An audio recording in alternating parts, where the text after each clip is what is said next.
시편 136편 1절에서 5절 말씀입니다. Psalms chapter 136 verse 1 to 5. Psalms 136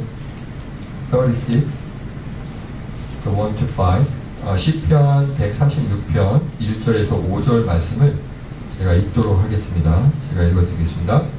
주님께 감사하여라. 그는 선하시며 그 인자하심이 영원하다. 모든 신들 가운데 가장 크신 하나님께 감사하여라. 그 인자하심이 영원하다. 모든 주 가운데 가장 크신 주님께 감사하여라. 그 인자하심이 영원하다. 홀로 큰 기적을 일으키신 분께 감사하여라. 그 인자하심이 영원하다. 지혜로 하늘을 만드신 분께 감사하여라. 그 인자하심이 영원하다. 아멘. 오늘 시편 136편 1절에서 5절 말씀을 가지고 인생의 제일 중요한 목적이라는 제목으로 함께 하나님의 말씀을 나누려고 합니다. 주제는요, 하나님과 친밀한 교제를 통해 즐거움을 누리자라는 주제입니다. 여러분, 많은 친구들이 대부분 코리안 캐네디언이죠. 특히 이제 남자들, 대한민국 남자들 만 20세가 되면 어디 가는지 만 19세죠. 20세가 되면 어디 가는지 다 아시죠? 네, 알죠? 네. 20세가 되면 군대를 가야 합니다. 네. 의무예요. 네. We must예요. should가 아니라 must들. 밀리터리 서비스를 해야 되는데, 네, 저 역시 20세가 되었을 때 군대를 갔다 왔습니다.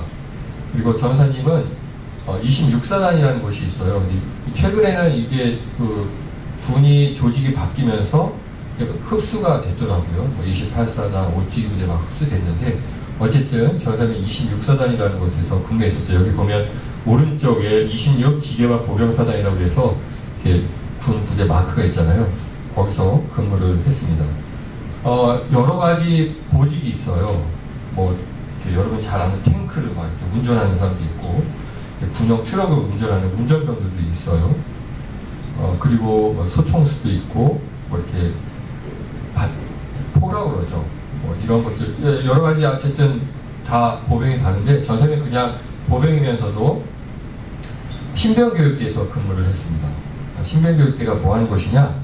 이제 민간인이었던, 군인이 아니었던 사람이 군대에 처음 오면 이제 군인이 되는 첫 문이에요. 그래서 훈련을 받죠. 여기서는 모든 군인이라면, 특수한 군인 말고 일반적인 모든 군인이라면 육군 아시죠? 육군이 아미인가요? 네, 해군, 네비, 공군, 에어포스. 이 육군, 해군, 공군 모두 다 똑같이 배워야 되는 병 공통 과목이라는 게 있어요. 뭐 소총을 쏘는 거고, 수류탄 추적하는 방법, 그리고 뭐 태권도도 좀 배우고, 그리고 지뢰를 다루는 요령 같은 거, 그리고 각계전투라고 해서 실제 전쟁이 났을 때 어떻게 움직여야 최대한 자신을 보호할 수 있는지, 뭐 이런 것들 등등을 많이 배우고, 20km 분장을 메고 40km 행군을 하는데요. 부대마다 좀 다르긴 한데, 전사님이 있던 곳은 산을 3개를 넘었어야 되는데 좀 힘들긴 했어요. 그래서 막 여러 가지 배우죠. 고단하고 힘들고, 처음에 갔을 때 무섭기도 하고 막 그랬었습니다. 그리고 특히 이제 화생방이라고 해서 화학무기 아시죠? 네, 케미컬 웨펀이라고 해야 되나? 바이오 케미컬이라고 해야 되나요? 어쨌든 이런 무기가 공격을 받았을 때 방독면 같은 거로 이렇게 보호하고 막 이런 것들 배웁니다. 근데 군인이라 하면 정말 중요한 게 있는데요. 총을 다루는 훈련을 받아야 되겠죠. 총 쏘는 법. 군인이 총을 못 쏘면 좀 이상하잖아. 모든 군인은 총을 다 쏠 수 있어야 됩니다. 이때 실제로 총을 쏘기 전에 교육을 받아요. 총을 실제로 쏘기 전에, 그러니까 탄알이라고 그러죠. 총알이라고 그러는데, 총알을 이렇게 딱 이거 대한민국 군인이라면, 일반 군인이라면 사용하는 K2 소총이라는 건데요. 이 소총을 쓰는 방법을 배우죠. 실제로 쏘기 전에 이 총이 무게가 어떻게 되고, 특징이 뭐고, 특히 이 소총을 왜 만들었는지, 그리고 갑자기 소총을 쏘다보면 총알이 안 나갈 때가 있는데 이때는 어떻게 응급조치를 해야 되는지 등에 대해서 이론적인 교육을 받습니다. 그리고 실제로 이제 총의 사용법들을 배우고 나서 그때 이제 총을 실제로 쏘는 훈련을 하죠. 수류탄도 마찬가지예요. 여러분 수류탄이라고 아세요? 이렇게 손에 꽉 잡히는 건데 이렇게 딱 던지면 많은 사람을 이렇게 목숨을 앗아가는 아주 위험하고 또 무서운 무기인데요. 어쨌든 수류탄도 실제로 던져보기도 합니다. 이런 모든 무기를 다루고 훈련을 받기 전에 반드시 교육을 받아야 됩니다. 왜 만들었는지, 어떻게 사용해야 제대로 이 무기를 사용할 수 있는지 배우는 거죠. 가르칩니다. 전사님은 이거를 가르치기 위한 훈련도 받았죠. 고되고 힘든 훈련 교육 과정이었었는데 어쨌든 이 무기를 만든 사람들이 설명서를 기록해 놓은 군인들이 배워야 될, 조교들이 배워야 될 군사 서적들이 있어요. 두꺼운 것들이 있는데 이걸 막 달달달 외워야 돼. 못 외우면 막 혼나고 하거든요. 그래서 어쨌든 막 공부하고 가르치고 못 가르치면 또 막 혼내기도 하고 어쨌든 그런 과정을 통해서 점점 가르치는 스킬도 늘어나는데요. 어쨌든 이 설명서를 쓴 사람은 이 아무래도 무기를 만든 사람들이겠죠. 왜냐하면 무기를 왜 만들었고 어떻게 작동하는지 그 원리를 만든 사람들이 잘 아니까. 그리고 비상사태, 이게 작동이 잘 안 될 때, 갑자기 소총이 안 나가면은 전쟁 중에 위험하잖아요. 그러니까 이거 막 응급처치하는 방법들이 있거든요. 이런 것들도 자세하게 설명이 되어 있습니다. 이런 것도 막 훈련을 시키죠. 이 이야기를 왜 했을까요? 여러분, 그렇다면 우리는 누가 만들었을까요? 우리는 갑자기 주제가 확 바뀌어서 누가 왜 만들었을까? 우리는 물건이 아니니까 만들었다는 표현보다는 누가 창조했을까? 이게 더 적당한 표현인 것 같습니다. 우리 누가 창조했죠? 하나님께서 창조하셨죠. Who created us? 누가 창조했어? 하나님이 창조하셨습니다. 하나님께서는 우리를 왜 창조하셨죠? 왜? Why? Why created us? 왜? 쉽게 말해 우리를 창조하신 목적이 뭐냔 말입니다. 무슨 목적? 무슨 이유에서 우리를 만들었어요? 장난으로? 심심해서 하나님이? 아니요, 그렇지 않습니다. 그리고 또 물어보고 싶은 게 있습니다. 우리는 그냥 이렇게 나는 정말 태어나고 싶어서 태어났다. 나는 내가 이 땅에 태어나고 싶어서 간절히 원해서 태어났다는 사람 아무도 없죠. 아무도 없어요. 나는 선택권이 없었는데 그냥 태어난 거야. 그렇다면 태어났는데 어떻게 살아가야 잘 사는 거죠? 이런 질문을 할 수 있죠. 굉장히 철학적인 질문들인데 어렸을 때부터 할 수 있습니다. 단지 표현하기가 좀 어려워서 그렇지 중학교 때 초등학생들도 그런 생각 가지고 있다고 저는 생각합니다. 내가 왜 태어났지? 어떻게 살아야 되지? 또 이제 점점 성장해 가면서 이제 우리 뉴스들 되면은 고민들 들어보니까 대부분 공부에 관련된 문제고 앞으로 미래에 관련된 문제인데 인생을 살다 보면 문제가 있으면 어려움이 있으면 이 문제를 어떻게 해결해야 되는지 어떻게 우리 인생을 응급처치해야 하는지 잘 모르죠. 네. 하나님을 알지 못하는 사람들은 사람이 만들어 놓은 방법, 사람이 만들어 놓은 인생 설명서를 쫓아가는 것 같습니다. 그래서 이 사람들의 생각은 이거예요. 우리는 신이 만든 게 아니라 그냥 우연히 이 땅에 그냥 태어나게 된 거야. 이 땅에 그래서 어떻게 살아가야 할지 정답 없이 각자 생각이 다 다양합니다. 그래서 어떤 사람들은 즐겁게 건강하게 살다 가면 되는 거야 이렇게 말하는 사람들도 있고 어떤 사람들은 뭐니 해도 돈이 필요해. 돈이 너무 중요해. 돈이 있어야 사고 싶은 것도 살고 먹고 싶은 것도 먹을 수 있고 인생도 좀 편하게 살 수 있으니까 돈을 많이 벌어야 돼. 인생의 목적이 막 돈에 포커스가 되어 있는 사람들도 있습니다. 인생 뭐 있어 즐기며 재밌게 살다 가는 거지. 그래서 막 어떤 거 재밌는 것만 추구하는 사람들도 있어요. 어쨌든 이렇게 인생 우리가 왜 이 땅에 태어났으며 어떻게 살아야 하는지에 대한 정답이 없다 보니까 각자 자기가 가지고 있는 생각들을 가지고 살아갑니다. 하나님 모르는 사람들 뿐만 아니라 교회 나오고 있지만 일요일만 되면 교회 나와서 예배 드리고 있지만 아직 하나님을 잘 믿지 못하는 사람들도 이렇게 세상 사람들과 똑같은 방법으로 사는 사람도 있습니다. 저도 그런 경험이 있으니까요. 예수님을 실제로 진짜 믿기 전에 예수님이 우리를 얼마나 사랑하신지 잘 몰랐을 때는 그저 내가 하고 싶어 했던 것만은 운동을 통해 돈도 많이 벌고 미국 가서 막 이렇게 사범도 하고 싶고 인스트럭터도 하고 싶고 막 이런 꿈들과 계획들이 있었죠. 포커스가 나에게 있었고 그 나에게 집중된 그 중심에는 돈이 있었고 내가 하고 싶어하는 즐겁고 내가 잘하는 거 하고 싶었던 늘 포커스가 내 자신에 있었던 거예요. 교회를 여전히 다니지만 그랬단 말이죠.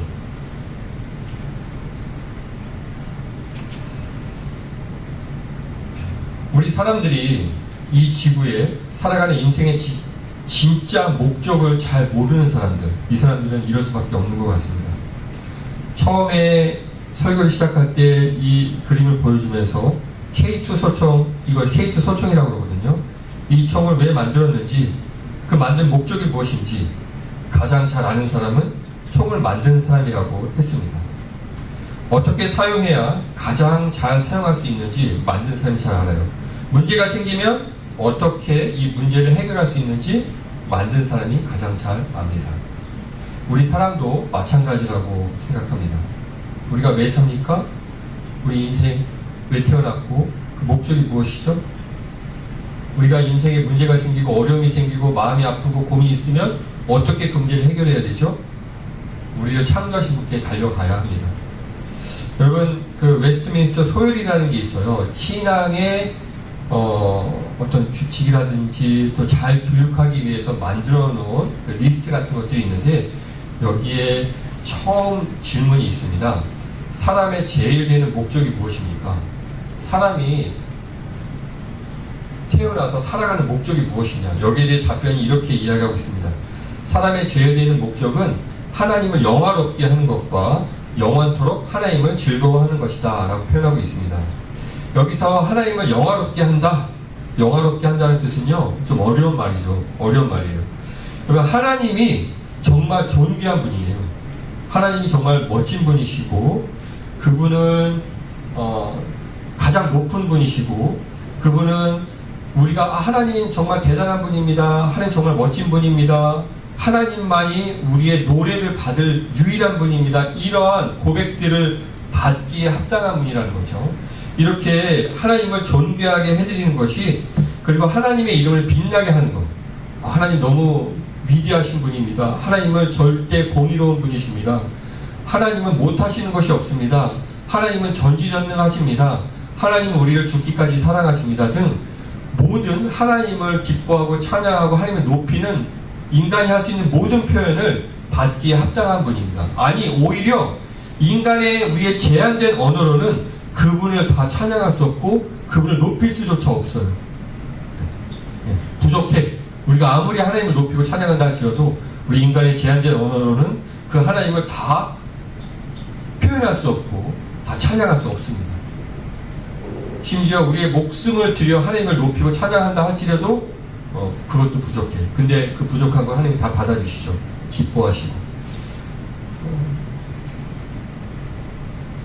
사람들로 하여금 하나님은 가장 귀한 분이다.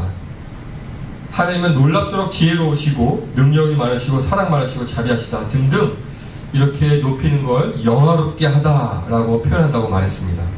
오늘 본문 말씀이 바로 시편 기자가 136편은 누가 썼는지 정확히 알지는 못하지만 어떠한 하나님의 영감을 받아서 하나님을 막 찬양하고 싶어하는 감동이 막 이렇게 불타올라서 이 시를 기록한 것 같아요. 하나님을 높이는 고백입니다. 제가 다시 한번 읽어드리겠습니다. 주님께 감사하여라. 그는 선하시며 그 인자하심이 영원하다. 모든 신들 가운데 가장 크신 하나님께 감사하여라. 그 인자하심이 영원하다. 모든 주 가운데 가장 크신 주님께 감사하여라. 그 인자하심이 영원하다. 홀로 큰 기적을 일으키신 분께 감사하여라. 그 인자하심이 영원하다. 지혜로 하늘을 만드신 분께 감사하여라. 그 인자하심이 영원하다. 우리의 감사를 드리기에 합당하고 마땅한 분이고요. 물론 다른 신은 없습니다. 오직 하나님만이 계신데 이거는 인간들이 이해하기 쉽도록 표현한 거예요. 우상을 많이 숭배하고 하나님이 기뻐하지 않는 여러 가지 다양한 이렇게 믿음의 대상들이 있잖아요. 이런 거 원래는 없는 거다. 하지만 이런 사람들도 같이 이해할 수 있도록 이렇게 표현했는데 모든 신들 가운데 가장 크신 하나님이다. 그분을 감사하고 찬양하라. 모든 주 가운데 가장 크신 주님께 감사하라. 그리고 이 세상의 모든 기적을 일으키시는 분이 하나님 한 분뿐이신데 우리의 큰 기적, 특별히 이 큰 기적은 출애굽했던 내용인 것 같습니다. 바다를 가르시고 광야에서 만나를 먹이시면서 이스라엘 백성을 이끄시고 구원하시고 보존하시고 살려주신 그 놀라운 기적을 베푸신 하나님을 찬양하는 것이죠. 또한 이 세상의 모든 창조물들이 하나님께서 창조하셨다는 것을 고백하고 있는데요. 희한하게 매일 똑같이 걸어가면서 보게 되는 똑같은 하늘의 장면인데 해가 떨어지는 노을인데 붉은 하늘인데 하나님을 만나고 그분이 나의 창조주시며 나의 구원자라는 걸 절실히 깨닫게 되잖아요. 눈물이 나. 참 신기하죠. 하나님께서 이 모든 창조물을 나를 포함한 우리 사람을 위해서 지으셨다는 게 막 뼈저리 막 세포 하나하나 느껴지는 거예요. 그 하나님의 그 위대하심과 우리를 얼마나 사랑하시는지 그 하나님의 사랑이 느껴지면서 이 붉은 노을을 보면서 눈물이 나는데 엄청난 경험이었습니다. 그런 은혜들을 경험할 때 이렇게 시편의 기자처럼 진실된 마음으로 너무 자연스럽게 고백하게 될 줄로 믿습니다. 그러한 하나님의 은혜의 경험들이 우리 유수들 가운데 충만히 풍성히 이루어져서 전 선생님 앞에서 하나님을 자꾸 찬양하라고 가장 위대한 분이라고 인지하시는 분이라고 하는데 잘 모르겠어. 안 느껴지면 잘 모르죠. 맞아요. 여러분 첫사랑 경험 있습니까? 전 선생님도 유치원 때, 초등학교 때, 중학교 때 첫사랑 잘 몰랐거든요. 첫사랑이 얼마나 가슴이 콩닥콩닥한지 잘 몰랐어. 하나님이 얼마나 좋고 하나님이 우리를 얼마나 사랑하시는지 경험하기 전까지는 잘 몰라. 근데 그 사랑을 경험하면은 이 세상 그 어떤 것과도 바꿀 수 없는 그 놀라운 하나님의 사랑을 찬양하게 될 줄로 믿습니다. 우리는 그것을 위해서 기도하고 간구하고 또 경험한 사람들은 더 풍성해질 수 있도록 놓치지 않도록 주님 만나 뵙는 그날까지 그 은혜에 감사하며 살아가는 우리들이죠. 아직 경험하지 못한 친구들이 있으면 그런 은혜들로 충만해져서 하나님이 정말 나를 죽기까지 사랑하시구나, 그 첫사랑으로 충만해졌으면 좋겠습니다. 그 첫사랑이 또 지속되어지고 더 풍성해지고 날마다 커졌으면 좋겠습니다. 이를 위해 우리 같이 기도해야 되겠습니다.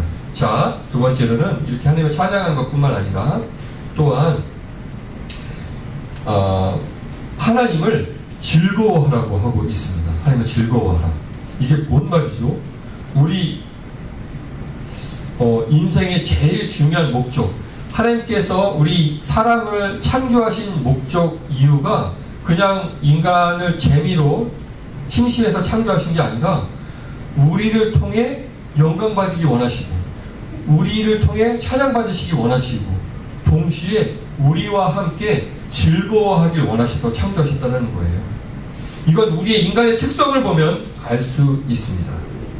알 수 있습니다. 여러분, 친한 친구 만나면 어때요?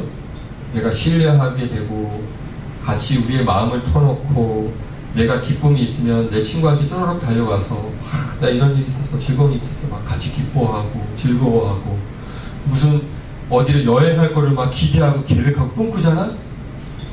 왜? 여러분, 여행이요, 이 참 여행 자체도 즐겁죠. 여행 자체도 즐거운데 여행을 더 풍족하게, 더 즐겁게, 더 행복하게 만드는 건 누구랑 가느냐 있지 않나요? 네. 미워하는 사람, 싫어하는 사람 같이 있기도, 막 정말 같이 있기 싫어하는 사람하고 여행을 간다고 해봐요. 그게 여행인가? 벌이지, 벌. 퍼니시먼트. 아무리 좋은 곳을 간다고 해도 내가 싫어하는 사람하고 함께하면 그건 벌이야. 막 가고 싶지 않아. 네. 그런데 가까운 공원을 가더라도 내가 사랑하는 사람, 그냥 함께 있어서 이야기를 터놓고 내 아픔을 이야기하면 같이 나를 위로해주고 나를 걱정해주고 나를 위해 진정한 마음으로 하나님 앞에 기도해주고 같이 눈물을 흘려줄 수 있는 친구와 파크에 갔다. 기쁨 아닙니까? 사람은요, 하나님의 특성을 따라 하나님께서 우리를 창조하셨다고 하셨는데 하나님의 특성이 여기에 있습니다. 친밀한 관계 속에서 즐거움을 누리는 거죠. 사람들과의 친밀한 관계 속에서 즐거움을 누리는 것은 하나님이 가지고 있는 특성을 우리에게 나눠주신 거예요. 왜? 사람과 하나님이 그 즐거움을 공유하려고. 그래서 웨스트민스터 신앙 고백의 제 첫 번째는 가장 중요하다는 거겠죠. 인생의 목적이 무엇입니까? 우리가 왜 살아갑니까? 왜 태어났습니까? 라고 질문했을 때 두 가지를 이야기하고 있는 거예요. 하나님을 찬양하는 것과 하나님을 즐거워하는 것. 당연히 하나님은 오락거리로 재밌어서 막 스타크래프트 하는 비디오 게임 하는 이런 그 육신적인 재미와 즐거움이 아니라 그 하나님과의 사랑하는 인격적 교제와 만남을 통하여 하나님과 그 풍성한 즐거움과 만족과 기쁨과 행복이 충만해지는 거예요. 이것이 우리 인생의 제1 되는 목적이라고 이야기하고 있는 겁니다. 여러분, 하나님과 친밀한 관계 누리고 있습니까? 누리고 있습니까? 그럼 그 하나님을 꼭 만나서 하나님만이 주실 수 있는 그 놀라운 기쁨과 감격을 경험했으면 좋겠습니다. 내 마음이 울적하고 어렵고 아무도 내 마음을 몰라줄 때, 그리고 정말 마음이 어렵고 힘들고 깊은 고민에 빠져들 때는요, 사람이 옆에서 말하는 것도 위로가 안 될 때가 있더라고요. 아무리 친한 친구가 말해도 너무 슬프고 너무 아프면 옆에 친구가 있으면 좋긴 하지만 위로가 안 될 때가 있어요. 아무도 위로할 수 없고 아무도 내 마음을 만져줄 수 없는 그러한 깊은 슬픔에 잠겨 있을 때 누가 나를 위로하고 누가 나를 다시 이렇게 세우겠냐 말이에요. 그럴 때 하나님 한번 찾아보십시오. 하나님이 그러한 상한 마음, 그 심령이 막 찢어지는 아픔 가운데 있는 그 마음 하나님께 쏟아내고, 하나님 도와주세요, 하나님 내 마음을 위로해 주세요, 내 마음을 회복시켜 주세요 라고 하나님을 찾을 때 하나님은 우리를 죽기까지 사랑하시기 때문에 그분은 형체가 없지만 이 모든 온 우주 가운데 저 우주 끝에도 계시는 분이시기 때문에 그분은 우리 마음 가운데도 훅 들어오셔서 우리와 함께 아픔을 공유하시며 우리를 충분히 위로해 주시고 격려해 주시고 우리의 마음을 회복시켜 주시는 능력의 하나님이십니다. 믿습니까? 전 사람은 개인적으로 그런 아픈 마음을 경험했던 적이 많아서 막 기도했더니 마음을 위로해줄 경험이 너무 많았었던 것 같아. 아무도 나를 위로해주지 않아. 부모님도 친구들도. 근데 막 정말 하나님만 의지할 수밖에 없었을 때 신기하게 내 마음도 만져주시고 터치해주시고 회복시켜주시는 그 하나님, 그 은혜를 경험하면요 하나님을 찬양하지 않을 수가 없습니다. 넘겨주시겠어요? 넘겨주세요. 우리의 신앙생활이 이 사이클을 그려야 되는 것 같습니다. 이 서클. 하나님 앞에 어떤 기대를 갖잖아요. 그러면 우리의 마음이 아니요 이거 주세요. 그 마음 있잖아요. 마음에 내 마음의 상태를 하나님 앞에 고백하는 거야. 이게 기도거든요. 거창한 거 아니야. 물론 거창하게 해야 할 때도 있겠죠. 예배 대표기도 해야 될 때, 예배 전체 공예배를 드릴 때. 하지만 이것보다 더 중요한 건 진실된 마음으로 하나님 앞에 우리의 마음을 쏟아놓는 겁니다. 하나님 앞에 어떤 기대를 가지고 하나님께서 나의 마음을 위로해 주실까, 또 하나님 앞에 어떤 소망을 가지고 있으면 하나님 앞에 기도하면 응답해 주시겠지 라는 이런 소망, 어떤 문제를 가지고 하나님 앞에 나아가 하나님의 해결을 받아야 되겠다 라는 기대를 가지고 우리의 마음을 쏟아놓는 겁니다. 이게 기도예요. 그럼 하나님께서 반드시 응답해 주십니다. 악한 자라도 자녀에게 좋은 거 주지 않느냐? 하나님 이렇게 말씀하셨다니까요. 하물며 하나님이 너희를 위해, 우리를 위해 죽기까지 사랑하시는 하나님께서 좋은 것을 주지 않겠느냐? 약속하셨습니다. 그분은 거짓말쟁이가 아닙니다. 약속하신 말은 반드시 이루시는 하나님이십니다. 그래서 우리가 온 마음을 다해 기도하면 반드시 응답해 주십니다. 그러면 이 응답은 또 하나님 앞에 찬양으로 영광을 돌리는 거죠. 하나님, 정말 살아계시군요. 내 기도에 응답해 주시는군요. 이게 계속 사이클을 그리는 거예요. 오늘 우리를 창조하신 하나님께서 우리가 어떻게 살아가야 하고 우리가 왜 태어났는지에 대해서 시편 기자를 통해 모범을 보여주셨고 또 알려주셨습니다. 하나님을 즐거워하고 또 하나님과 즐거움의 관계를 누리며 교통하는, 교제하는 그런 삶을 살아가는 것이 우리를 창조하신 목적입니다. 우리를 지으신 이유입니다. 우리가 살아가야 할 방법입니다. 요 5가지 서클을 잘 기억하시고 우리 KM 미라 뉴스들이 하나님 앞에서 하나님 나를 왜 창조하셨죠? 우리를 통해 영광 받기 위해서, 우리 입술의 고백을 통해 하나님을 영화롭게 하기 위해서, 또 우리가 살아가야 될 목적이 뭐죠? 하나님과 함께 교제 나누며 하나님을 즐거워하기 위해서 우리를 창조하셨습니다. 이걸 잊지 말고 주님 만나 뵙는 그날까지 여러분의 삶에 여러 과정들이 있을 거예요. 앞으로 계속 이제 성인이 대학교도 가고 성인이 되고 이제 결혼하겠죠? 이 하나님이 우리를 지으신 목적을 절대 잊지 말고 하나님을 늘 찬양하며 하나님을 즐거워하며 주님과 깊이 있는 영적 교제로 여러분의 삶이 하나님의 은혜로 풍성하여지기를 기대하고 소망합니다. 기도하겠습니다. 우리 이 시간 주님 우리에게 하나님을 즐거워하고 또 하나님을 찬양하도록 우리를 창조해 주셔서 감사합니다. 우리를 지으신 목적, 우리를 지으신 이유, 우리를 통해 영광 받으시고 우리의 찬양을 받으시기 위함이라고 말씀하셨습니다. 또한 하나님과 친밀한 깊이 있는 영적 교제와 만남을 통해 하나님을 즐거워하기 위해서 우리를 창조하셨습니다. 세상이 줄 수 없는 오직 하나님만이 주실 수 있는 그 놀라운 즐거움과 감격과 기쁨으로 충만해질 수 있도록 하나님 우리와 함께 해주십시오. 우리에게 믿음을 더해 주십시오. 하나님과 풍성한 교제 나눌 수 있도록 역사해 주십시오. 우리 이 시간 잠깐 말씀을 생각하며 기도하겠습니다.